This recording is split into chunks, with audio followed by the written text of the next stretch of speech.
everyone, welcome back to Music Chat. We have picked a song today to talk about that's been with us just for the last 20 years or so. And so we're kind of delighted to bring you something from our own time period, our own lives, and as opposed to something hundreds of years old perhaps, like we have chatted about many times before. But Barb and I were just casually talking one day about the song called The Prayer.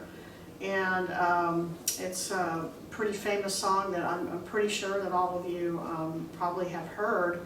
And I actually was kind of surprised to hear about where that song came from. And I said to Barb, I think we should do this for a music chat because I was so surprised by its beginnings. Maybe some of you won't be so surprised.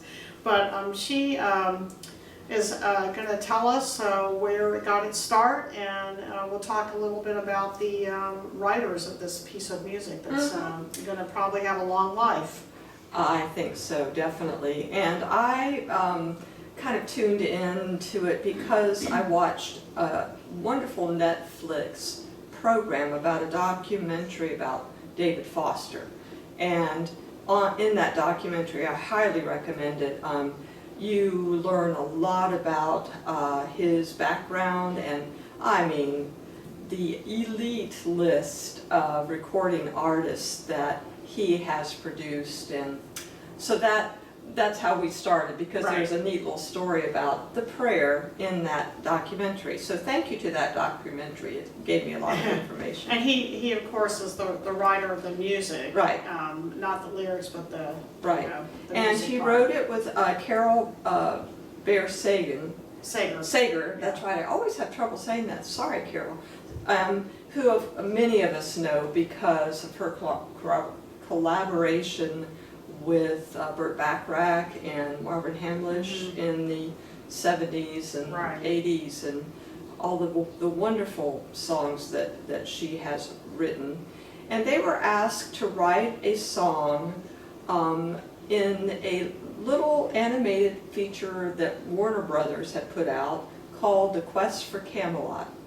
And it was about a young girl who goes out on a journey, and brave and all that kind of thing. And in talking about what kind of song to write, they asked Celine Dion to be the voice of the mother for this animated picture.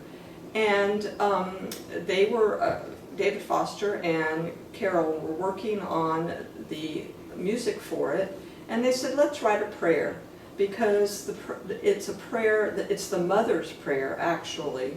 So it's a prayer that her daughter would be able to go out and, be safe and whatever. And so it was in the movie. The movie was not very successful actually, but the music director for the movie said, you guys really have something here with this song. I think it needs a wider venue.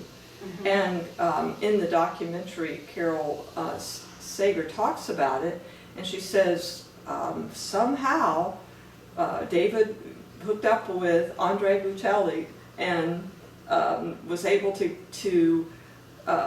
put those two wonderful artists together, and we created this fabulous moment in history when they created the prayer. Yeah, and so it's become one of the most successful crossover pieces of all time. Crossover, borrowing from classical tradition. Bocelli, we all know, is opera, classically based, performer, big voice, and Celine is also a big voice, but certainly it's a pop voice. She does a lot of things. Yeah, exactly. They're both and Bocelli sings music of all kinds, which I appreciate. Absolutely, because regardless of the genre, if you bring your best to it and it's a wonderful version of whatever it is, that's a good thing. Well, I think some of the greatest artists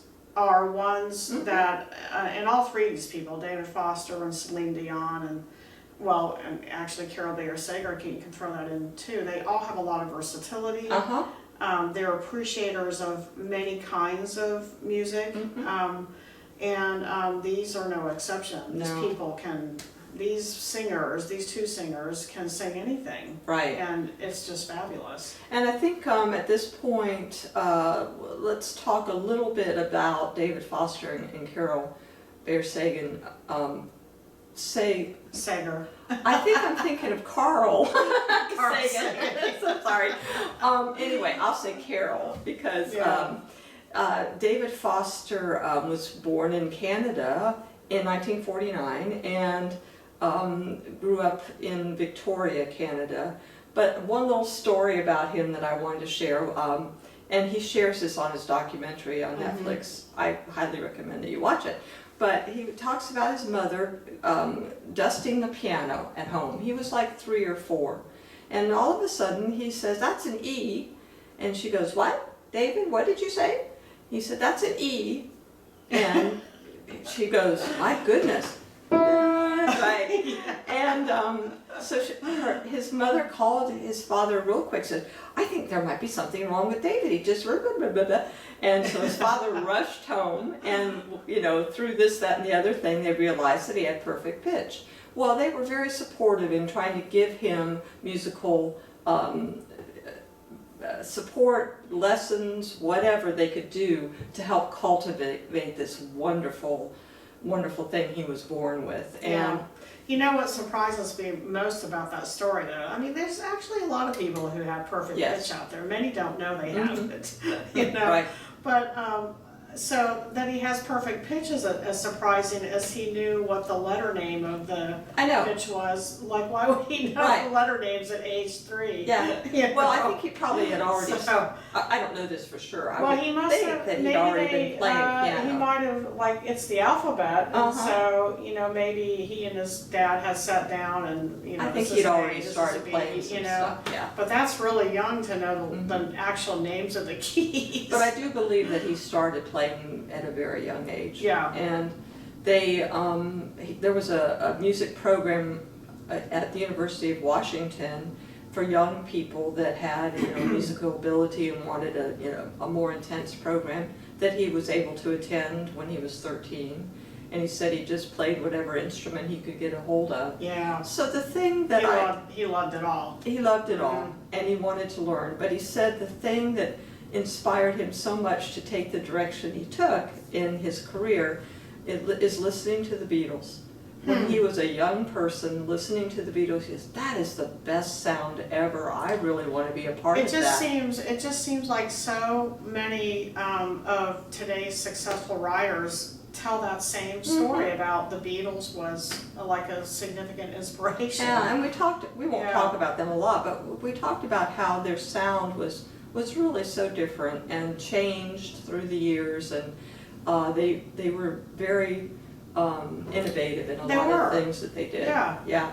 Well, he was just, he said, "I want to Taken be by a that. part of that." Mhm. So he kind of weaved his way into, being parts of some bands, and went over to England and said, "Man, we're going to be a part of this, We're gonna rock be like world." the Beatles. Yeah. That didn't work out so well, but eventually he left there, came back home, and he became part of a group that's called the Skylarks, I believe. And they had that song "Wildflower." Oh, yeah. If you wildflower. Right. And so that was kind of a little break for him.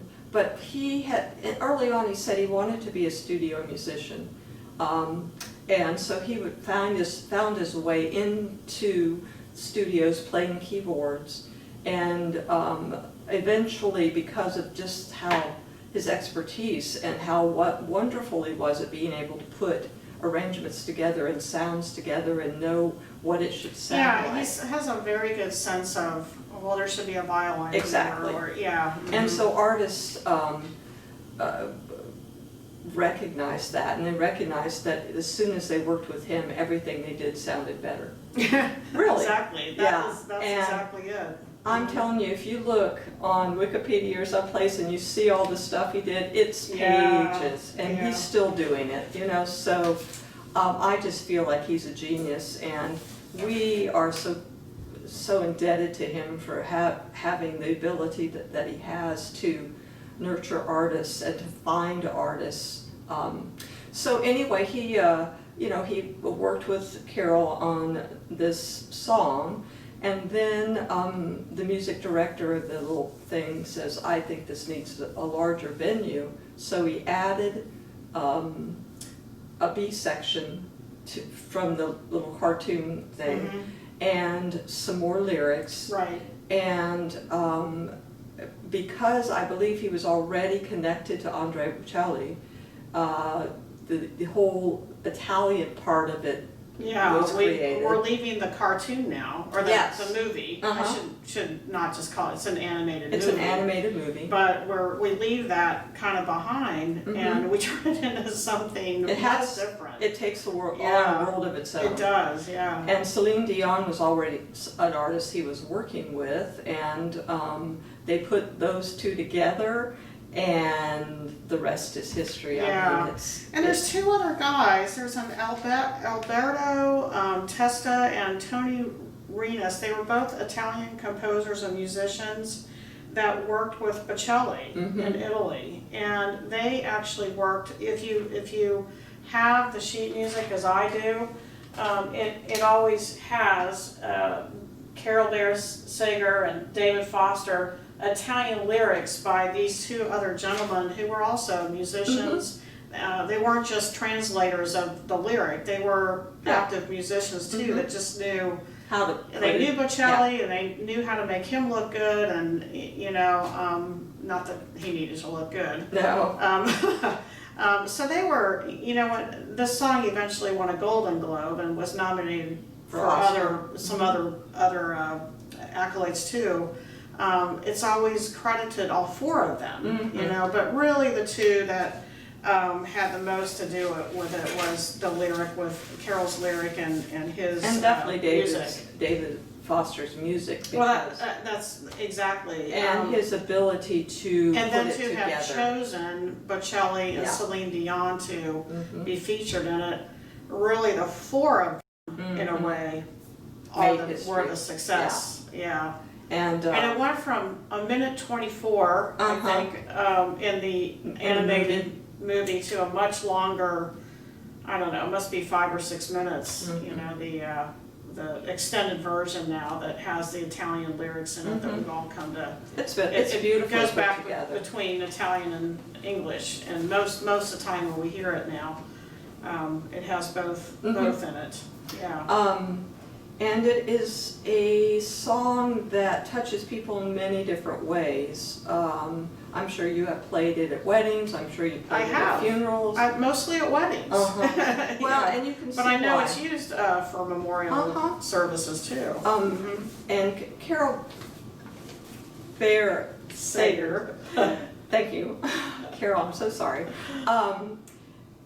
Her memoir is also fascinating to read. I did read it several years ago and found it to be very fascinating. And she had some trials in her life, and I believe that the refrain here, lead us to a place, guide us with your grace to a place where we'll be safe, is something that really touched her heart, and something that she was seeking a lot in her life, for that feeling of being safe and secure. So I don't want to minimize her contribution to this, because and what I understand, the little bit that I did read about her, she sort of had a gift for lyrics early on, and I believe she helped write a groovy kind of thing with Phil Collins back in the groovy kind of love with Phil Collins back in the 70s. And she worked with and that's kind of where she got her start. And then she, like David Foster, has a long list of who we would almost, a lot of the musicians that are associated with them, and they themselves, they are very well-rounded. These are musicians who aren't famous just for one thing, or they like Bocelli. He does cross genre. They're big people. They're sometimes featured in other ways. And so, and they're always classy. These are like the classiest musicians. If you look at David Foster's list of musicians that who he has produced.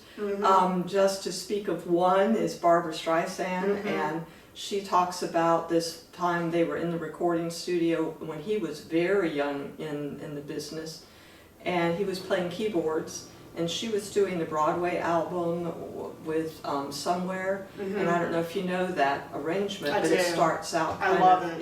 Yeah. Well, she said she wanted it to be kind of ethereal, you know. Well, he was sitting in the corner back there playing the keyboard, and he said, man, I hope this is on, because he started playing something. She goes, where's that coming from, you know? Yeah. And she says, that's what I'm looking at. Fix that and let me hear it later. And so that's how they connected. So he went, and again, this is in the documentary, and it's really cool, but he talks about going to her house with this demo of what he's created. And Elizabeth Taylor answers the door. And he said, you're Elizabeth Taylor. And she goes, well, yes, I am. You know? But anyway, Barbra Streisand was having this party, and she came in he said she comes in her long gown, and she wanted to listen to this. And she said, yes, this is exactly what I want. So Barbra Streisand, and then we're talking about Whitney Houston, and we're talking about Celine Dion and Andrea Bocelli later on, and we'll talk about Josh Groban. There's a little story about Josh Groban. Well, you got to tell us that, because that's what we started talking about. What we were just casually talking about, and not even thinking about the music. That's right. I thought this was such a fun story, and you know, everybody loves Josh Groban. Yep. You just want to hug him. You know, you just want him to be your brother. I know. Or your boyfriend. Yeah, or something, I know. Well, he was about 16 or 17 in high school, and the Grammy show was coming up. Celine Dion was going to sing this with Andrea Bocelli for the Grammys. Andre missed a flight, so he was not going to be there for the sound check. So David Foster rang up his friend, and I have his name, I think it's Will Briggs, let me check. I don't want to take too much time to find it, but he is a vocal coach, and he called his friend Seth Riggs, I'm so sorry, Seth Riggs, and he's a vocal coach, and he said, you know, send me some tapes of singers that you have that sound like Andrea Bocelli. He goes, oh, I've got 1 million of them, I'll send them to you. So he sent them these demos, and he said he listened to the first few, and he said, oh gosh, these are terrible. Because not everybody really is like Andrea Bocelli. And again, though, he has a very keen sense of what he wants. And then one of the ones he listened to was Josh Groban. And he goes, he gets back with Mr. Riggs. He says, send me his number, I'll call him. So, you know, Josh Groban's going to high school. He's taking voice, singing everything he can. Was he at Interlochen by that time? They didn't talk about Interlochen, but he was home going to school and, you know, probably just taking voice lessons, whatever. And he gets this call from David Foster. He goes, oh, wow, so, you know, such a pleasure to talk with you. He knew who he was. Yeah, okay. And David Foster told him that he'd like for him to sing. You know, they told him the situation. He goes, oh, I don't think I can do that. I've been listening. I'm a baritone. I can't sing those high notes. And he goes, well, I think maybe you can. I think you need to probably, you know, get yourself on a plane and get there. He goes, well, I don't know. I'll think about it. So he hung up the phone. His mom or dad said, you know, who was on the phone? And he says, it's David Foster. They go, really? And he told them the story, and they said, oh, I don't know. I don't think you say no to David Foster. Back. And so Josh Groban says, well, fortunately, he called me back. Yeah. And David Foster says, I called him back, and it wasn't like, no, this is not a choice. You don't say whether you want to do this. You do this and be there. And of course, his parents helped him. And the other great thing about that story, and it's on the documentary, and you see this, and you just feel for him so much because he was scared like crazy. He was so nervous. It's funny to think about. He went on stage, you know, the sound check for the Grammys, and Celine Dion is there, of course. And he said, oh, I looked around and saw all these other fabulous musical artists, and he said, I was really nervous. I had the song in my hand, and Celine comes over. He probably had, did he have to learn the song? Oh, yeah. I think he knew it. I think he knew it, but he still held the lyrics just to make sure. And she came over and took his hand and introduced, you know, and he said, I could see in her eyes when she finally got it that I was somebody that David Foster wanted to give a break to. And she was the same person several years earlier, because David Foster gave her a break. And Josh Groban says she took me under her wing, and she was kind, and she made it so much easier for me. And I can totally believe that. Oh yeah. You know, when you see Celine Dion, Yeah. you can definitely believe she would have the wisdom and the insight to just know exactly how to handle it. Yeah, Right. she's so classy. Yeah. And so that was the beginning of Josh Groban. I mean, my gosh, he stood there on stage, he sang it beautifully. She kind of, you know, helped him out, and David Foster, I think, said, I think we've got something here. I think he's another one He's another one. Yeah. And you know, he did the same thing with Michael Bublé. Right. And he's done it with, and Kristen Chenoweth, and oh my gosh, Whitney Houston. Yeah.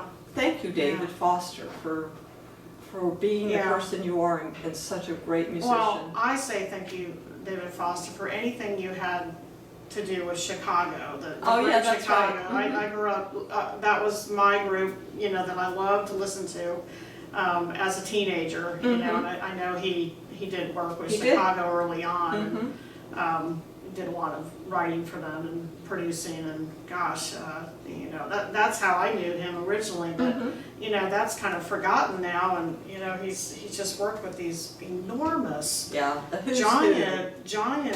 musicians and singers. Who's who of singers, and it's amazing, really. I'm so thankful that we have him. And I know that Josh Groban went on to record this, and I think he did it with Charlotte Church, you know, who was another young up-and-coming. And many people of all those, if you think of a big voice, they probably recorded this. Lots of recordings.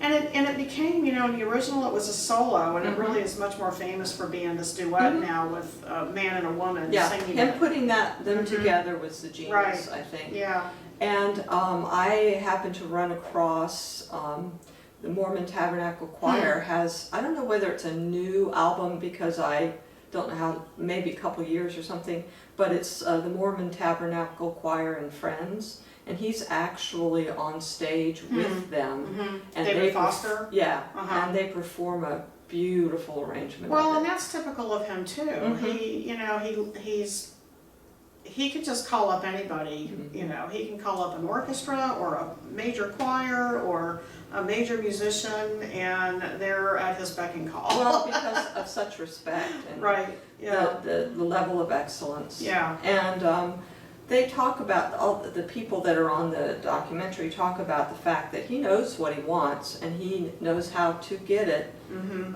from his artists, and it's not, he does it in a way where they don't realize how assertive he's being, you know.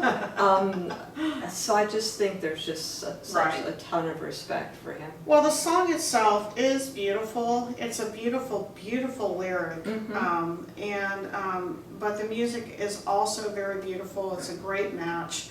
The intervallic lines, melodic lines that David Foster incorporates in this, you know, they were there from the beginning. That's what the whole thing was well, the little movie didn't have much of a life, but this piece of music, you know, someone recognized that, well, this really needs to have a bigger audience, and I think it was much, you know, it's a very appealing lyric and melody. You can listen to this without the words and love it. Exactly. And then when the text is back in it, it's even more. You know, it engages you in a new way. And there's something about the fact that it's the Italian with the English. Oh, it's great. First of all, two beautiful voices, but there's something that's just very poignant about it, because of the back and forth, and it just is a moment that is amazing. Well, he says that it was a moment for him as well. It was a moment when it happened, and You can tell when in this documentary how much that music and other music that he's done still moves him Right. so much. Mm-hmm. So that's a wonderful thing. That's why it's so wonderful for us. So we'll put the links to a couple different things. We were hoping to maybe put the link to the original movie, you know, with Celine Dion singing it's just a short minute and a half, you know. Prayer, Mother's Prayer. It's Mother's called. Prayer, yep. And so you can, and that's the original lyrics. So, you know, the extended version, now that we know, was expanded and adapted and reworked, and so we'll hopefully put Bocelli and Celine Dion And there as well. also seek out the Mormon Tabernacle arrangement. Yeah, And let's you leave. can sit all day and just Oh, I keep- know. keep going through YouTube and just let the next one go and the next one go. And But the I next one go. do think that the original with Bocelli and Celine Dion is just exceptional. Yeah. But I think we should finish with these words because I think they're very important for us right now in October 5th, 2020. I pray you'll be our eyes and watch us where we go and help us to be wise in times when we don't know. Let this be our prayer when we lose our way. Lead us to a place, guide us with your grace, to a place where we'll be safe. Amen. Amen. We'll see you next time in the music channel.